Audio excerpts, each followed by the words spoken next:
qu'en ont pensé les patrons présents à Roland-Garros? Oui, ces chefs d'entreprise qui, on les entendait hier matin sur Europe 1 réclamer des propositions courageuses, notamment en ce qui concerne les dépenses publiques.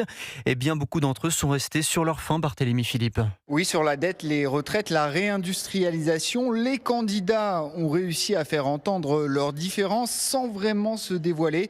Une retenue agaçante pour Laurence Etoubleau, à la tête d'une association d'insertion pour les cadres. Tous sont extrêmement encore prudents. C'est inquiétant à ce stade-là. Je crois qu'aujourd'hui, personne n'endosse le costume compte tenu des difficultés. Même sentiment de flou pour Laure Mercier qui dirige la société 48 Ouest. Des candidats hors sol, très clairement, et des candidats qui nous laisseraient entendre qu'ils vont être pragmatiques. J'attends des faits, je vais regarder les programmes. Fondateur de Sogeclair, Philippe Robardet garde une impression mitigée, mais il décerne quelques bons points. Au mieux, un des intervenants, peut-être un et demi, répondent aux questions qui leur sont posées. J'ai l'impression que M. Attal a fait l'effort d'essayer de répondre aux questions. Je n'ai pas dit que ses réponses étaient forcément satisfaisantes. M. Retailleau en partie. Les autres, ils ont fait un discours de propagande et non pas des réponses pratiques. Nous, chefs d'entreprise, ce dont on a besoin. À l'issue du premier débat présidentiel, la plupart des patrons s'accordent sur un point.